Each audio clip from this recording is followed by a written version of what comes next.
The sun died slowly over the red stone mountains, dyeing the sky with the blood of another day in the Wild West. It was then that he appeared, a solitary silhouette against the flaming horizon, mounted on a horse that seemed to carry the weight of 1,000 journeys. The boards creaked when the stranger dismounted. Dust and mud covered his worn clothes, and his hat, once noble, hung weathered over eyes that held secrets as deep as canyons. Each of his steps echoed on the main street, as if destiny itself walked upon the dry earth. The Golden Coyote Saloon pulsed with corrupt life. Inside, Sheriff Marcus Kane reigned absolute, a man whose badge shone as brightly as his cruelty. Surrounded by henchmen, he drank and laughed while local merchants trembled in dark corners, paying for protection they never received. The door slammed. The stranger entered. "Well, well." Kane stood up, his hand near his holster. "What do we have here? A filthy beggar staining my establishment?" The saloon fell silent. Everyone knew that tone, prelude to humiliation or death. The outsider walked to the bar, each movement calculated like someone measuring the distance between life and eternity. He asked for water. Just water. "Water?" Kane guffawed. "Get out of my saloon, beggar. This town has an owner, and vagabonds like you aren't welcome." The stranger raised his eyes for the first time. For an instant, just an instant, something passed through that gaze. It wasn't fear, it was something deeper, older, like a wolf that chooses not to show its teeth, yet. "As you wish, Sheriff." His voice was hoarse but firm, carrying echoes of dormant authority. He turned and left, leaving behind a silence heavy as lead. Sarah Morrison, the merchant's widow, watched from the window. There was something about that man, something Redstone desperately needed. And you, could you feel the tension in that saloon? Did you sense that this mysterious outsider holds secrets that will change everything? Leave your like if your heart raced like mine, and subscribe to witness how a humiliated man will become the very incarnation of justice. The journey has just begun. The morning dawned gray over Redstone, as if the sky itself shared the weight of oppression that suffocated the town.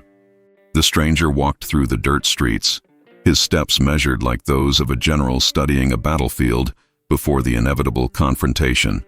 Every detail etched itself in his mind. The windows hastily shut as he passed, the furtive glances behind curtains, the palpable fear that hung over everything like poisonous fog. At the blacksmith shop, Thomas hammered iron with blows that echoed contained rage. His hands, once proud of their craft, trembled slightly. The outsider stopped, observing. A horseshoe hung crooked on the door, a secret sign that there, the sheriff's taxes had been paid on time. "Honest work," said the stranger, his voice cutting the air like a sharpened blade. Thomas raised his eyes, surprised. "There's nothing honest in this town, stranger. Better move along before you discover that the hard way." But it was at Morrison's emporium that destiny wove its most intricate threads. Sarah Morrison, dressed in the perpetual mourning she'd carried for 2 years, organized the nearly empty shelves. The store, once prosperous under her late husband's management, withered under the weight of the sheriff's special taxes. "Mrs. Morrison?" The stranger removed his hat, a gesture of respect rare in those lands. She studied him with eyes that knew pain but refused to bow. "Depends on who's asking. If you've come to collect, I've already paid everything to the sheriff this week." "I came to understand," he replied, and something in his voice made Sarah stop. "Your husband, Robert Morrison, they say he was a fair man." Her hands gripped her apron. "He was. Too fair for this cursed place. He tried to organize the merchants, create an association. Said the law was on our side." A bitter laugh escaped. "The law? As if it existed where Kane rules." The stranger approached the picture on the wall.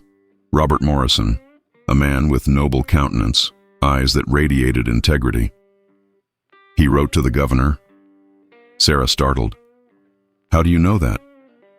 "Some secrets travel farther than one imagines," he murmured, studying the photograph like someone recognizing familiar features in a mirror dusty with time. At that moment, the door burst open. 3 of the sheriff's henchmen entered, their spurs jingling like chains from hell. The leader, Jake Colson, spat on the clean floor. "Protection tax has gone up, widow. Sheriff says strangers in town mean extra security costs." The outsider remained still, but Sarah noticed his fingers drumming rhythmically on the wooden counter. It wasn't nervousness, it was calculation, like a conductor about to direct a symphony of justice. "Curious," he said softly, "how protection always costs more than the danger." Jake turned, hand on his holster. "You got something to say, Beggar?" "Just observing that Article 47 of the Territorial Code prohibits taxation without official documentation. I imagine the sheriff has all his papers in order." The silence that followed was dense as the moment before thunder. Jake narrowed his eyes, confused and disturbed. No vagabond would speak like this. "Better mind your own business, stranger, or you won't have one to mind for much longer." After the henchman left, Sarah faced the stranger. "Who are you?" He replaced his hat, preparing to leave. "Someone who believes that justice, like dawn, always finds its way, even in Redstone's darkest nights." The makeshift court of Redstone was a blasphemy against justice, a grotesque theater where Sheriff Kane simultaneously played prosecutor, judge, and executioner. On that fateful morning, the entire town had been summoned to witness another farce, another demonstration of absolute power. In the defendant's bench, Isaac Hartley, a small farmer, trembled not from guilt, but from certainty. Certainty that his fate was sealed before the sun even rose. His crime: refusing to sell his lands for 1/10 of their value to Mayor Garrison, Kane's faithful accomplice in the shadows of power. "Isaac Hartley!"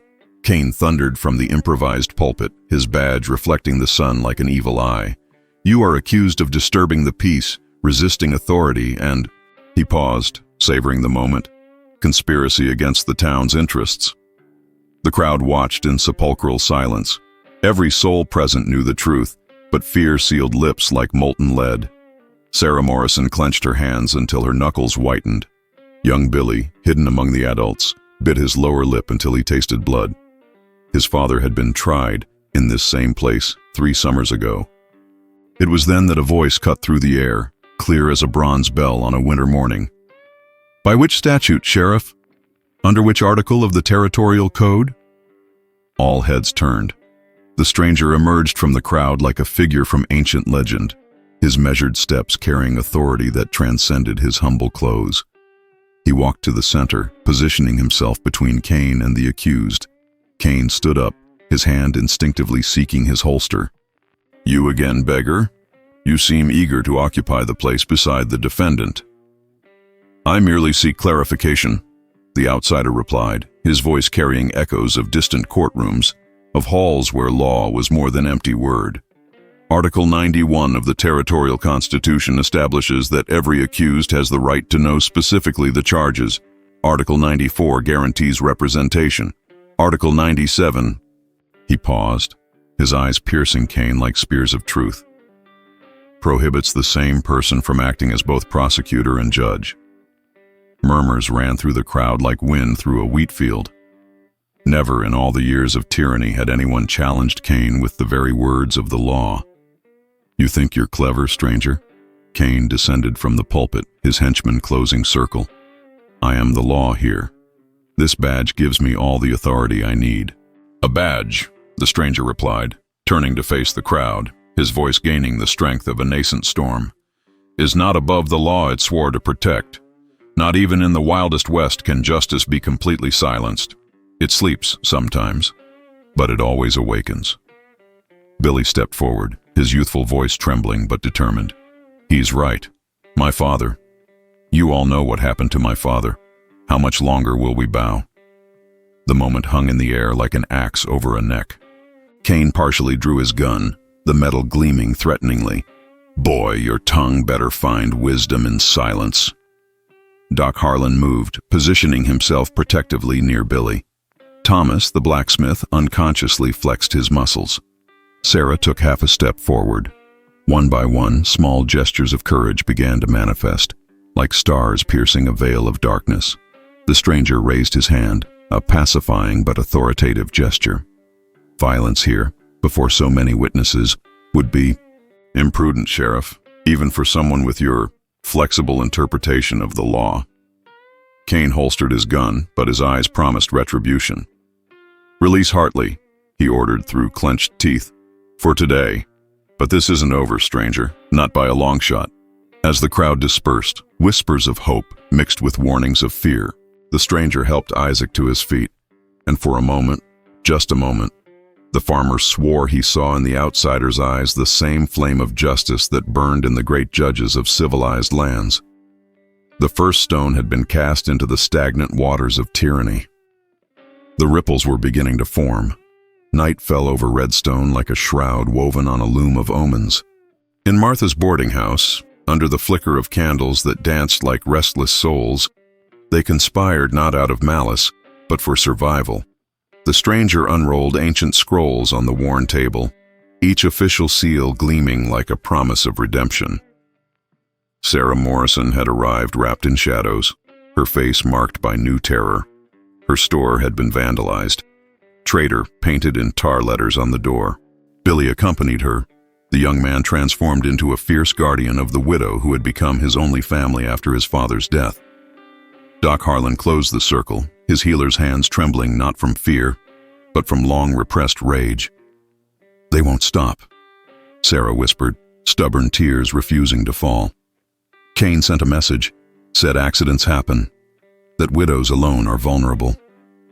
The outsider raised his eyes from the documents, and in them burned the cold fire of ancient battles. "You're not alone. Never again will you be." With the reverence of one handling sacred relics, he revealed the first document. The governmental seal gleamed, authentic as gold among pyrite. "This decree appoints a new judge for our circuit, a man chosen in secret, without the knowledge of corrupt local authorities." "Then reveal yourself," Billy exploded, youth and fury intertwined. "Show Kane who you really are." "And condemn you all?" The stranger shook his head, ancient wisdom in simple gestures. "Kane rules by fear, but also by violence. If I reveal myself now, before having enough support, he won't hesitate. Accidents would happen, not just to Sarah, but to every soul who dared raise their eyes from the ground." Doc Harlan studied the papers with the expertise of one who had seen official documents in better times. "The signature, I recognize it from Fort Courage. But there's something more here, isn't there? Something in the way you speak about Robert Morrison." The silence that followed was dense as the eve of battle. The stranger walked to the window, observing the street where shadows of henchmen moved like hungry crows. "Robert Morrison was a good man," he finally said, voice laden with unspeakable weight. "He wrote letters, asked for justice.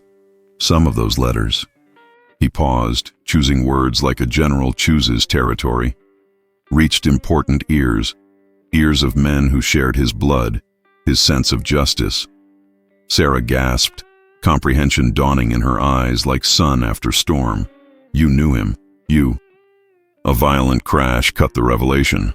The door exploded into splinters. Jake Colson and 5 henchmen invaded, guns drawn, faces distorted by promised violence. "Suspicious meeting." Jake spat the words. "Sheriff doesn't like conspiracies in his town." The stranger moved with the fluidity of water flowing around stones, positioning himself between the aggressors and his protected ones.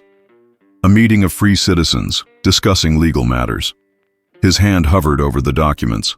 "Or does the sheriff now prohibit even reading?" "Documents?" Jake advanced, greed mixed with suspicion. "Let me see those papers." The moment crystallized. Revealing the documents could bring authority, but would also sign death sentences. The stranger faced the choice that would define destinies, truth that liberates or lie that protects. With calculated movement, he pushed the papers into the candle flame. The flames consumed scrolls while Jake cursed. "Just old deeds," the outsider lied with the truth of a martyr. "Nothing that would interest the sheriff." Jake punched him in the stomach, making him double over. "Sheriff said to give you a message, Beggar. Leave town at dawn, or you'll discover that graves in the desert don't need names." After the henchman left, Billy helped the stranger rise. "Why? Why burn the proof?" The outsider smiled, painful but determined, and from his inner coat withdrew other papers. The real documents saved by the diversion. Because, young Billy, sometimes apparent sacrifice is disguised victory, and because true justice doesn't depend on papers, but on the courage of men and women willing to fight for it. Sarah touched his shoulder, gratitude and something more in her eyes. You chose to protect us over protecting yourself. I chose justice, he corrected gently. And justice, as I learned long ago, sometimes requires that we walk in shadows before emerging into light. Like sparks finding dry straw, courage spread through redstone in nocturnal whispers and complicit glances at dawn. The stranger had become a catalyst for something greater, not just a man, but a symbol that tyranny, no matter how absolute it seemed, could bleed. In the abandoned Hartley barn, where hay still held memories of prosperous times, those who dared dream of freedom gathered. Doc Harlan arrived first, carrying his medical bag like a shield. Thomas, the blacksmith, brought with him 3 men, workers whose hands knew both forge and fury. Sarah Morrison led the town's women, widows and wives tired of crying in silence.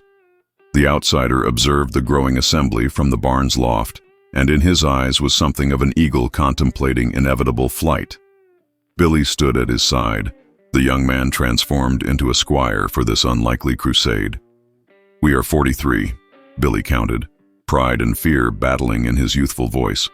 43 against Cain and his 20 henchmen. Numbers, replied the stranger, his voice carrying echoes of ancient battles. Never decided, just wars. David was one. So was Goliath. Doc Harlan climbed the creaking stairs, his face somber. I have news. I intercepted conversations in the saloon while treating one of the drunk henchmen. Cain is planning something for the Harvest Festival. The Harvest Festival, sacred tradition of Redstone, the only day when the entire town gathered in apparent harmony. 3 days away, when masks and celebration would hide sinister movements.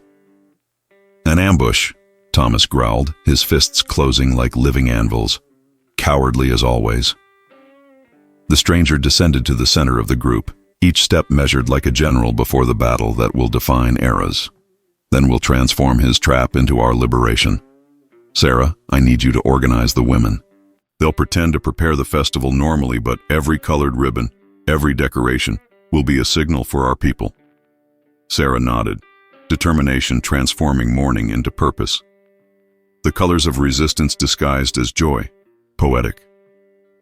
Thomas, continued the outsider, can you forge something besides horseshoes? Something men can carry discreetly? The blacksmith smiled for the first time in years. My grandfather forged swords for the Texas Rangers. Blood remembers what hands have forgotten. Doc? The stranger turned to the doctor. Harlan straightened, and for a moment, years fell from his bent shoulders. I was a marksman in the army before trading bullets for bandages. I still keep my Springfield rifle in the attic, and I'm not the only forgotten veteran in this town. A network was beginning to form, not of ropes, but of interwoven wills. Each person present carried skills buried under years of oppression, talents that tyranny had forced into dormancy, but couldn't kill. Martha, the boarding house owner, stepped forward. My cellar has tunnels. They date from the smuggler's time before Cain. They connect 3 buildings on the main street. The stranger smiled, and in that smile was a promise of coming storms. Tunnels. The path of those seeking justice has always passed beneath the feet of tyrants. Young Mary, the baker's daughter, raised her hand timidly. Sir, can I play my violin at the festival? Mama used to say music can carry messages that words don't dare speak. Yes, child, the outsider knelt before her, giant honoring courage in small form. Play. Let your melody be the most beautiful war song Redstone has ever heard. Billy approached, anxiety vibrating in every fiber. And what about revealing who you are? When? The stranger rose, looking through the broken window where the first star pierced the veil of night. At the moment when truth will cause more damage to the enemy than danger to friends. When Cain is so certain of his victory that lowering his guard will be his doom. 3 days, Doc Harlan murmured. 3 days to turn farmers into warriors. No, corrected the outsider, his voice gaining the power of prophecy. 3 days to remind free men who they've always been. Courage isn't created, it's only awakened. As the assembly dispersed into smaller groups, each with sacred tasks, Sarah approached the stranger. "Cain has spies. Someone will betray us." "Yes," he agreed simply. "Betrayal is the inevitable shadow of resistance. But even Judas served the greater purpose, even in his fall." Outside, the wind howled between the buildings like the lament of restless ghosts, or perhaps like the song of chains about to break. The harvest festival exploded over Redstone like false spring in a desert of fear. Colored flags fluttered in the wind, red for danger, blue for positions, white for innocence to protect. Only the initiated read the true message in that symphony of colors that Sarah Morrison had orchestrated with the mastery of a general disguised as a seamstress. Sheriff Cain strutted through the center of the square, his henchmen positioned like vultures at strategic points. He wore his best black vest, the badge polished until it reflected the sun like an evil star. At his side, Mayor Garrison sweated poorly disguised nervousness. Even crows sensed storms. The stranger emerged from the crowd at exactly noon, when the sun was at its implacable zenith. No longer in wanderer's rags, but still not fully revealing his authority. He walked with the purpose of a man who knows his destiny and embraces it like a long-lost brother. Young Mary began her melody on the violin, a waltz that hid the rhythm of a military march. The notes floated over the square like messenger birds, and the 43 began their choreographed ballet of positioning. "You!" Cain roared, pointing at the outsider. "I warned you to leave my town." "Your town?" The stranger stopped at the exact center of the square, where shadows from all buildings converged like spokes of a cosmic wheel. Curious possessive pronoun for a public servant. The crowd, augmented by curious onlookers and festival visitors, formed a natural circle. Thomas was at the improvised forge, demonstrating horseshoes, but with a hammer that could become a weapon. Doc Harlan attended to children with sweets, his medical bag strategically open. Billy mingled with the youth, each knowing their role in the coming dance. Cain descended the steps of the improvised platform, his 20 henchmen closing the circle. Arrest for vagrancy, disturbing the peace, and he smiled, a serpent savoring venom. Conspiracy against the peace of this town. "Under what authority?" the stranger asked, voice carrying distant thunder. "This." Cain tapped his badge. "The only law that matters here." The moment had come, like sun breaking through storm clouds, like truth destroying castles of lies. The stranger reached into his coat. Not for a weapon, but for something infinitely more dangerous to tyrants. "Then let me present superior authority." The document unfolded in the wind, official seals gleaming like heaven's gates opening. "I am Samuel Morrison, Circuit Judge of the West, appointed directly by the territorial governor. Brother of Robert Morrison, whom many here knew as an upright man before his premature death." The silence that followed was absolute, as if time itself held its breath. Sarah Morrison let out a sob, not of sadness, but of recognition. Now she saw the similarities, the same determined jaw, the same eyes that carried justice as others carry burdens. "Lies!" Cain drew his gun, but his hand trembled. "False documents!" "Captain Harlan!" Judge Morrison called, and Doc Harlan stepped forward, erect as in his days of military glory. "Can you confirm the authenticity of these seals?" "With my life and military honor, Your Honor," Harlan replied, voice thundering forgotten authority. "I served under the general who is now governor.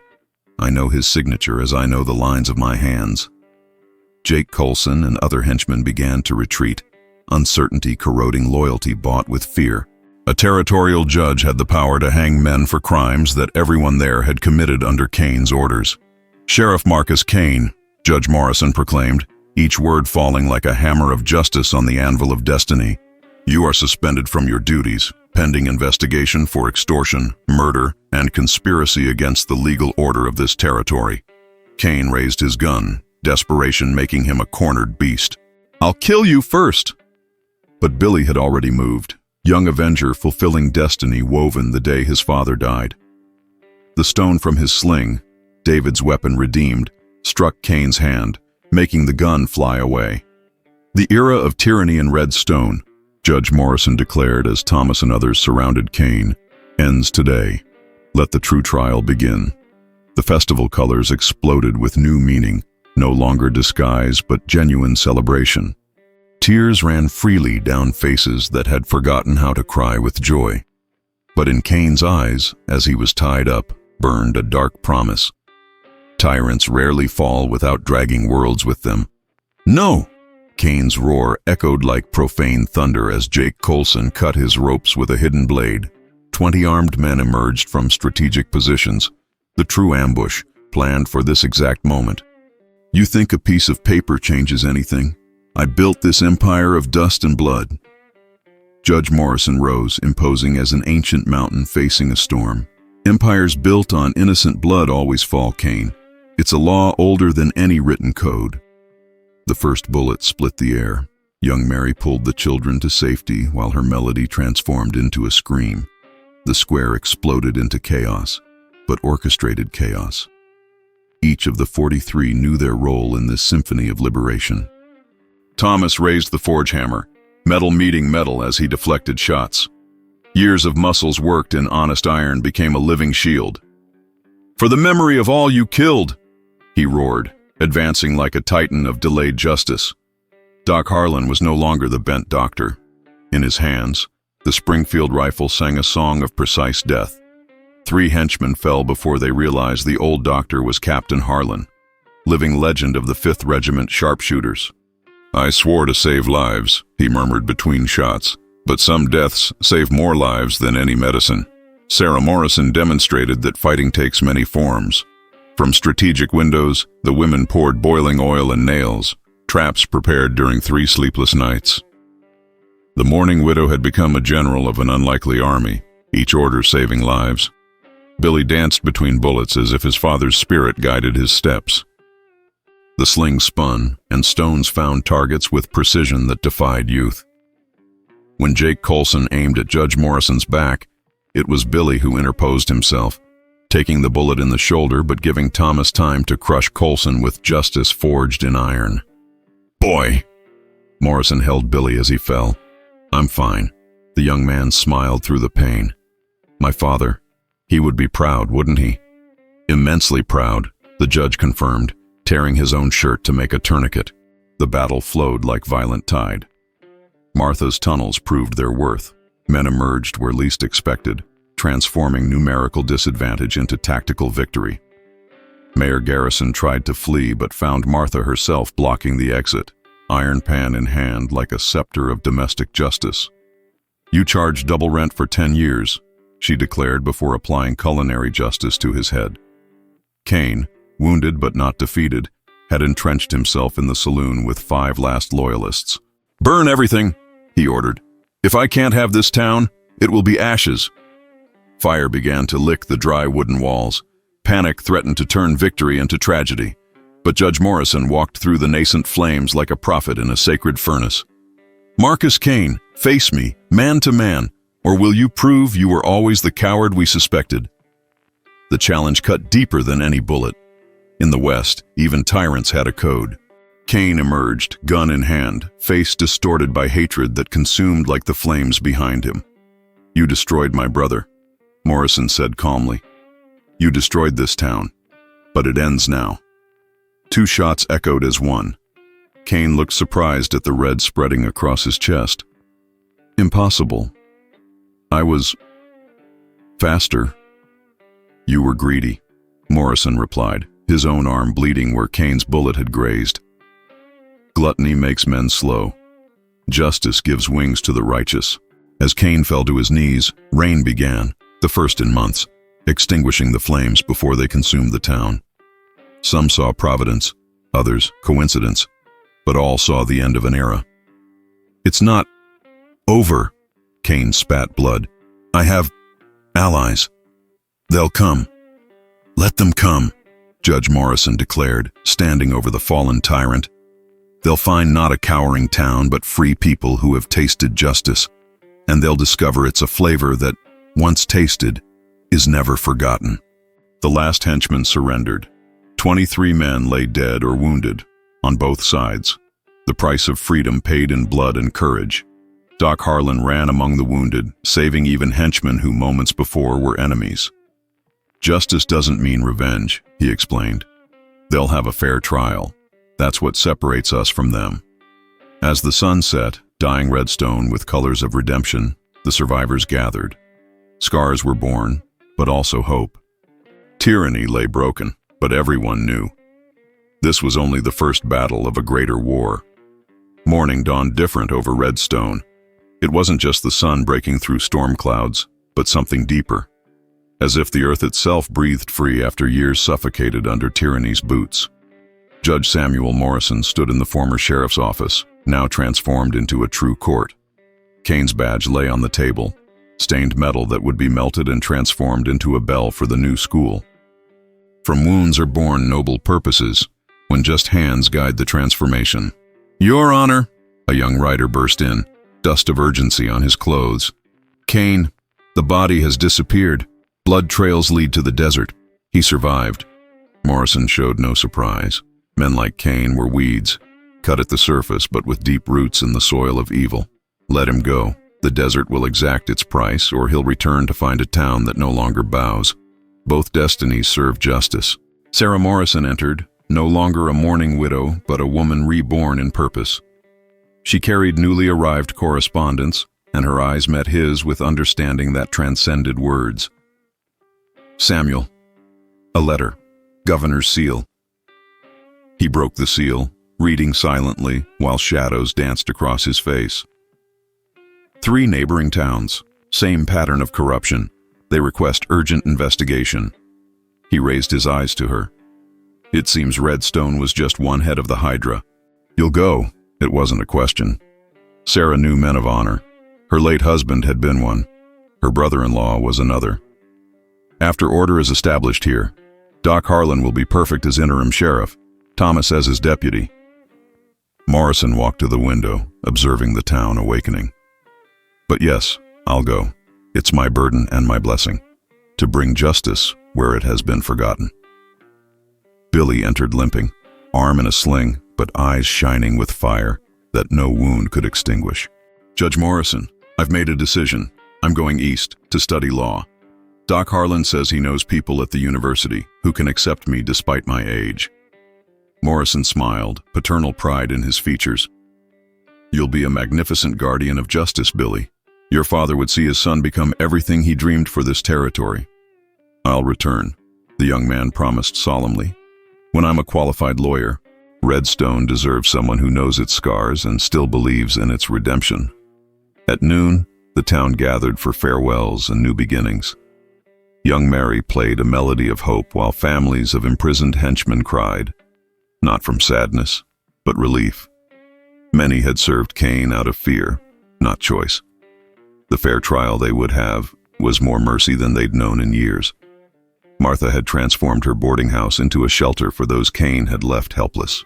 Thomas forged new tools, no longer weapons, but plows and hammers for reconstruction. The transformation of instruments of war into peace, as old as the first man who chose to plant instead of conquer. At sunset, Morrison and Sarah walked through the cemetery where Robert lay. She placed flowers on the grave, gentle hands on cold stone. He would be proud of what you did, Samuel, of what we all did. He always knew this day would come, Morrison replied. In his last letters, he wrote about seeds of justice planted in arid soil, that one day rain would come. He paused, looking at the horizon where dark clouds were forming. But storms will come again. Kane is alive somewhere, wounded but not defeated. And there are others like him, in other towns waiting.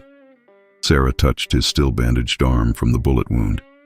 Then you'll face them, as you faced this one. Not alone, never alone again. Each liberated town is an ally in the greater war. An eagle circled above them, its cry echoing like a clarion of future battles. Morrison watched it fly toward the mountains, where other towns awaited salvation or damnation. Justice, he murmured, philosophy born in blood and tempered in sacrifice, is not a destination one reaches. It's a journey one chooses, each dawn, each time evil raises its head. Robert knew this. Now I know. 3 days later, Morrison departed at dawn. Billy took the road east to the university.